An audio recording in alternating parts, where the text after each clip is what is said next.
For breaking news, go to itiskitimes.co.za. Itiski TV powered by World Sports Betting. itiskitimes.co.za. Kaizer Chiefs 1, Durban City 0. Umdlalo Betway Premiership. Kaizer Chiefs moving up top. Number 3 with Betway Premiership with 19 points after 10 games. Yeah, this was their first victory since August. But low victory means so much for them because number 3, they're just 2 points behind the Mamelodi Sundowns. 1 point behind the Skukuni. I'm not sure what is going on, but Kaizer Chiefs won at Durban against Durban City. Bobzi, besibukele soyithu umdlalo mfethu kunjani? Ngiyaphila Shane Mashane Thami Ukraine. I'm okay. Hayi nami ngishaphi ngibulise amadoda la studio bonke nje baphelele Shane. Yes sir. Abakuthusi labantu Shane. One. Because no ngiyabuza ukuthi abakuthusi yini na because mangithi ngiyabheka baku position 3 manje. So ngibuza wena sikhohlwe ngama game because lama game awasho ukuthi sewona ama points yabona. So mina umbuzo wami kuwe ukuthi before ngibuza imibuzo Shane ukuthi abakuthusi yini na. Bobuzini, I've never seen umuntu okuthusayo phambi kwakho. Ndazi umuntu othukayo ngumuntu osemva kwakho. Okay. So I think into suppose ubuzo lombuzo ndimi umuntu ukubuza wena because basemva kwakho bashiya ngo 2 points. Awuthukanga ukuthi uleqwa ngabo because most of the time udla ngoleqwa ndimi, so now uleqwa iKaizer Chiefs. Bothukile before the game. No, I'm talking about you ukuthi you are leading. Hayi but impendulo ngizoyithola ku legend uthi ukutshelile ukuthi you must be careful Shane. What was it? Yeah. Masemdlalweni mfethu ubona kanjani umdlalo namhlanje? Yeah, Shane. Ithi ngibongise iKaizer Chiefs today. Congratulations Kaizer Chiefs, the technical team players. Ucollecta lawo ama points Shane. Into beseyibalekile egcineni ukuthi bathola amaphuzu. But mangayecheka leya game, the way baqale ngakhona na the way mhlambe before bazoscora leya goal. Bekungasabonisi ukuthi Chiefs ingathola igoli the way badlale ngakhona. For me angeke ngithi iChiefs idlale the way ngicabanga ukuthi bengadlala ngakhona. Durban City lebadlala nayo. Sikhuluma ngeChiefs, I think mawungabheka le labalandeli bekade bakhona lapha eMoses Mabhida. Into ezama ukukutshela Shane ukuthi iKaizer Chiefs team engakanani kule country. So ngiyacabanga ukuthi approach yabo Shane today iKaizer Chiefs ayizange ibe ne creativity engathi ivamise ukuba nayo emagemini amaningi because the more kuleka creativity Shane akusilula ukuthi ungaba mhlawumbe nama chances ukuthi uthola ama goal beka nale goal abalitholile la kaGustin la Silva uGustin Serino ungene ano Silva as a sub babuya bazochange le game mawungabheka umdlalo ofana noGustin is the only player mina Kaizer Chiefs engisho ngaye ukuthi uma afika ku final third decision making is good. It's either as a creator or uyakwazi ukuthi avalele ichance mangabe azoyithola uGustin Serino. So ngiyacabanga ukuthi Kaizer Chiefs from emuva beba organize Shane. Mawungabheka baqale kahle emuva bebanganalo leyo pressure mhlawumbe ngicabanga ukuthi banayo lapha emuva because siyabona abadlali abafana nabo no bathubane Stefan Miguel. No. uMiguel nalentwana edlala i-center left. Aiden. Aiden. Yeah. Siyabona badlala kahle kakhulu no cross lapha emuva. Umbonile uCross Shane ukuthi uyakwazi ukupass ibhola.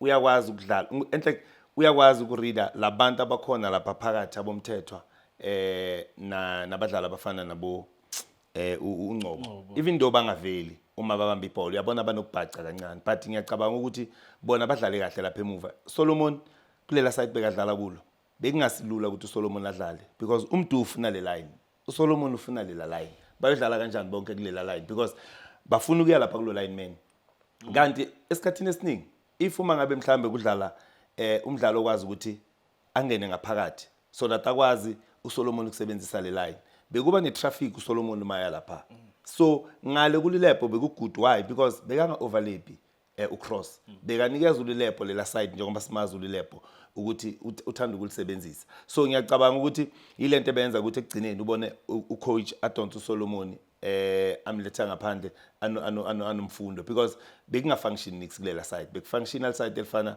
nalela ngale kulilepo even though ku final third bebaphuka sheni abadlali bafana nabo lilepo today angifuni ukuthi mhlambe ngibe ngenye indlela bebazama ukuthola lawo ma half chance but mawungabheka bebenzani ngala ma half chance you understand sometimes bebashaya amanye ama shot on target uyabona ukuthi angeke noma uDarren Kidd mhlawumbe bekuthi uvimba ngesandla esiyi1 akusigolo ukuthi mhlawumbe le shot on target ingafika no bonisa Shane ukuthi ufuna ukumshayela ugoalkeeper you understand so ulilepo ngomaza good ngetechnique ku final third but today akazange Shane abonisa ubonile nokumdonsa kwakhe ukuthi bekunganani kusenzakala umdlalo ufana no Ecuador lapha ku striking force kudinga ukuthi aza drop because angishakuhlangani ukusuka la kumdlalo ufana noNgcobo ukuthi ba join bazofika lapha kuyi as a striker Shane if abakunikeza ama ball uzoyenzani kuyodinga ukuthi udrop and uhlalo wazi ukuthi mangabe uyi striker Shane wenza kahle noma ngashaya 10 goals bazokudonsa uma ungakori bazokudonsa so unfortunately abadlali abafana noEcuador abayitholi supply so lombuzo bendisithi ngizakubuza wona ukuthi why are they not scoring because the last time they scored more than one goal was against Stellenbosch in their opening game. They won 2-1. Since then, they've been winning one or either drawing a game 0-0 or playing a 1-1 draw. They haven't scored more than 2 goals since their opening game. Now they've played their 10th game of the Betway Premiership. The game Z10, the Betway Premiership. They got 1 goal, not more than 2. The last scored more than 2 against Stellenbosch. Opening game. Indole ibangele Kaizer Chiefs ukuthi ngascore. Okay. The answer is simple Shane. Baphuwa ku final third attack Kaizer Chiefs. Bangaba banganayo creativity but lawo ma chances abatholayo 2-3 bekumele bakwazi ukwavalele neteam but iattack Kaizer Chiefs iphuwa ku final third. Decision making uma bafika baphuwa Shane. That is why bangascore amagoli amaningi. And what would you say mhlawumbe they need to do in order to improve London? Mhlawumbe is it a matter of combinations okanye they are just nje natural they are wasteful in front of goals, or do you feel ukuthi mhlawumbe they need to play some creative players ngaphambili? For example, uGustin Sereno sambona every time he comes in uhlale ezamudala something namhlanje simbonile uzamile ukuthi but he had an assist namhlanje but iKaizer Chiefs kasojanga in their previous games. I will take for example game yabo against iSiwelele. They should have won that game but sizakulenda ukuthetha ngayo again ukuthi baphuwa in front of goal. Into lebangela lonto bobuzwe because now they were saying mhlawumbe they will need Igodaro might be an answer to that but Bolu Igodaro is not getting any balls. What's happening? I think some of the players baleka confidence when Shane.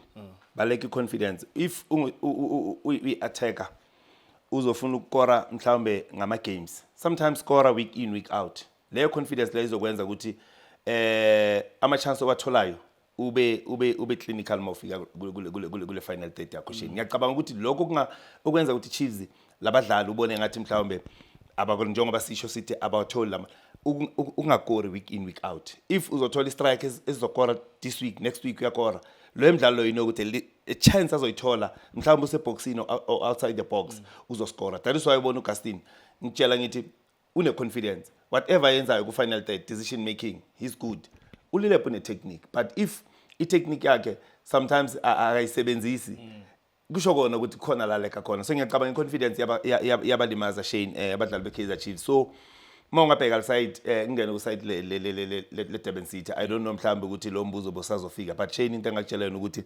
Cavinati bekasifunela idraw kule game bekasifunela idraw ayikho into engiyibona ngathi mhlawumbe beyangayenza because iattack yakhe uma ngathi uyabheka bekafuna ukubabamba ngecounter attack you understand always ma adlala uCavinati into esiyaziyo ukuthi uzwadinga lawo ukudlala wide alethe lawo ma cross but nabadlali ungababheka labadlala ngabo up front akusibadlala ngathi mhlawumbe bangakwazi ukugurasha leya defense eKaizer Chiefs akunala ngibone khona ngithi mhlawumbe bangaba i-threats kule defense eKaizer Chiefs or bathatha mhlawumbe ma 1v1 inamba bebalekha inamba up front even balose ibhola kumele ukuthi uDarren Kidd njengoba uLindo bekasho sithi thina uzama ukulincenga uGavinant wathi uLindo hayi nizombona nikakamboni umlindo uzombona and sayibona lento ukuthi always ma awin ibhola or kwi goal kick ufuna ukudlala i-long ball. Second ball abadlali be-Kaizer Chiefs bayawawina. So ngiyacabanga ukuthi i-draw ile nto bekayifuna Shane. Unfortunately uhlulekile ucoach Gavinant. Well, that's it. Moses Mabhida Stadium besipha namhlanje besilapha ndithi besise Moses Mabhida Stadium but besipha ke mfowethu wamnyana because ke umdlalo besibukele ubusemabhida. So Kaizer Chiefs have won that game beating Durban City by a goal to 0. Silva scoring his third of the season, right? Yeah. Yeah, that's his third because he scored his debut against Golden Arrows. But Ox singamvaleli ngaphandle kumbongisa udlale kahle kakhulu. Yeah, man of the best performance. Yeah, man of the best performance. I think bathethe ngayo even uJunior Khanye noNkuleko in their first video. So we did give credit to Ox Mthetho. He had a solid game namhlanje. Also uCele he came in second half. Mara lama man of the match Shane ningawenzi ukuthi se kunalana imlidela ukuthi nimfuna khona.